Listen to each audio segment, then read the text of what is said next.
ఒక్కసారి నీ జీవితంలో గతాన్ని పరిశీలించుకో.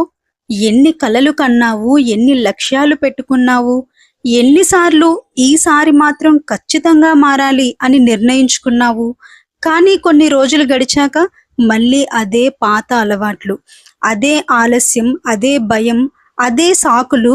ప్రశ్న మాత్రం ఒక్కటే, నిన్ను ఆపేది నిజంగా పరిస్థితులా లేక నీ ఆలోచనలా? జీవితం ఒక యుద్ధం. ప్రతి ఉదయం నువ్వు లేచే క్షణం నుంచి ఒక యుద్ధం మొదలవుతుంది. ఒకవైపు నీ కలలు, మరోవైపు నీ బద్ధకం, ఒకవైపు నీ లక్ష్యం, మరోవైపు నీ భయం. ఎవరు గెలుస్తారో తెలుసా? ఎవరికి ఎక్కువ సమయం ఇస్తావో వాళ్ళే గెలుస్తారు. భయాన్ని జయించు. చాలా మంది ఓడిపోవడానికి కారణం వాళ్ళు ప్రయత్నించకపోవడం. ఫెయిల్ అయితే, జనం నవ్వితే, నాకు చేత కాకపోతే, ఈ 3 ప్రశ్నలే వేలాది కలలను చంపేశాయి. కష్టాలు శత్రువులు కావు. జీవితంలో వచ్చే సమస్యలు నిన్ను ఆపడానికి రావు, నిన్ను బలంగా మార్చడానికి వస్తాయి.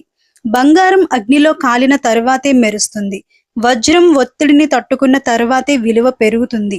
అలాగే మనిషికి కూడా కష్టాలను ఎదుర్కొన్న తరువాతే గొప్పవాడవుతాడు. మోటివేషన్ ఒక వర్షం లాంటిది, వస్తుంది వెళ్తుంది. కానీ కన్సిస్టెన్సీ సూర్యుడు లాంటిది, ప్రతిరోజు ఉంటుంది. మోటివేషన్ కోసం ఎదురు చూసే వ్యక్తి ఎప్పటికీ ప్రారంభించలేడు. కన్సిస్టెన్సీతో ఉన్న వ్యక్తి మోటివేషన్ లేకున్నా ముందుకు సాగిపోతాడు. సూర్యుడు ప్రతి ఉదయం సమయానికి ఉదయిస్తాడు. ఈ రోజు నేను అలసిపోయాను, రేపొస్తాను అని ఎప్పుడు అనడు.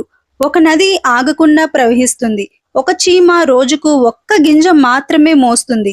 కానీ నెలల తర్వాత అది పెద్ద నిల్వను సృష్టిస్తుంది. ప్రకృతి మొత్తం ఈ కన్సిస్టెన్సీ అనే నియమం మీదే నడుస్తుంది. అందుకే అది అందంగా ఉంటుంది. ప్రతి మనిషికి ఒక కల ఉంటుంది. ఎవరో డాక్టర్ కావాలని కలలు కంటారు, ఎవరో ఐఏఎస్ కావాలని, ఎవరో పెద్ద వ్యాపారవేత్త కావాలని, ఇంకెవరో ప్రపంచానికి తెలిసిన వ్యక్తిగా ఎదగాలని. కానీ కలలను నిజం చేసుకోవడానికి మనకి ఉపయోగపడేది ఒక్కటే, అదే కన్సిస్టెన్సీ. ఏ పని చేసినా దానిని మధ్యలో ఆపేయకుండా స్థిరంగా ఉండాలి. ఒక రోజంతా కష్టపడి 12 గంటలు చదవడం గొప్ప కాదు. 365 రోజులు, ప్రతిరోజు కేవలం 2 గంటలు మాత్రమే ఏ రోజు క్రమం తప్పకుండా ఆపకుండా స్థిరంగా చదవడం గొప్ప. ఒకే రోజులో 100 పుషప్స్ చేయడం గొప్ప కాదు.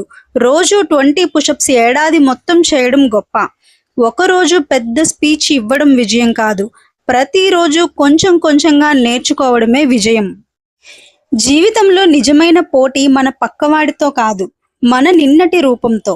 నిన్నటి కంటే ఈరోజు 1% మెరుగ్గా ఉన్నామా, అదే అసలు విజయం.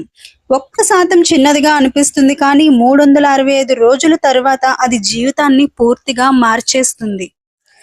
ప్రపంచంలో గొప్పవారిని చూడండి, వాళ్ళు ఒక్క రోజులోనే గొప్పవాళ్ళు కాలేదు. ప్రతిరోజు చిన్న చిన్న అడుగులు వేశారు. వాళ్ళ విజయం ఒక్క పెద్ద నిర్ణయం వల్ల కాదు, వేల చిన్న చిన్న నిర్ణయాల ఫలితం. విఫలం వచ్చినప్పుడు ఒక రోజు మిస్ అయ్యారా, పర్వాలేదు, రెండో రోజు మళ్ళీ మొదలు పెట్టండి. ఒక ఓటమి మీ జీవితాన్ని నిర్ణయించదు, ఆపేయడం మాత్రమే మీ జీవితాన్ని నిర్ణయిస్తుంది. పడిపోవడం తప్పు కాదు, తిరిగి లేవకపోవడమే తప్పు. మనసు ప్రతిరోజు చెప్తుంది, ఈ రోజు వద్దు, రేపు మొదలు పెడదాం, సమయం లేదు, ఇంట్రెస్ట్ లేదు, ఇలా. కానీ విజేత చెప్తాడు, ఇంట్రెస్ట్ ఉన్నా లేకపోయినా నేను చేస్తాను. అదే కన్సిస్టెన్సీ. ఒక చిన్న కథ. 2 రైతులు ఉన్నారు. ఒక రైతు వర్షం వచ్చినప్పుడు మాత్రమే పనిచేశాడు, మరొక రైతు మాత్రం ప్రతిరోజు తన పొలాన్ని చూసుకున్నాడు. సంవత్సరం చివరికి వచ్చేసరికి ఎవరి పంట బాగుంటుంది? ప్రతిరోజు కష్టపడిన రైతుదే. జీవితం కూడా అలాగే ఉంటుంది. ఈ రోజు మీరు చేసే చిన్న పనుల మీద ఆధారపడి ఉంటుంది.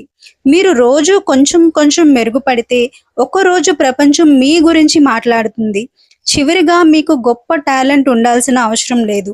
మీకు కావాల్సింది రోజు ఆగకుండా ముందుకు నడిచే మనస్తత్వం.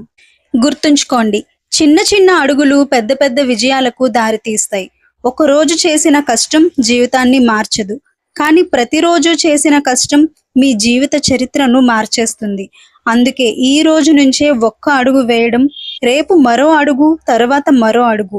ఒకరోజు మీ జీవితాన్ని పరిశీలించుకొని చూస్తే మీరు నడిచిన చిన్న అడుగులే మిమ్మల్ని శిఖరానికి తీసుకెళ్లాయని అర్థమవుతుంది. మీరు ప్రతిరోజు మారడానికి సిద్ధంగా ఉంటే ఒకరోజు మీ విజయాన్ని చూసి ఈ ప్రపంచమే ఆశ్చర్యపోతుంది.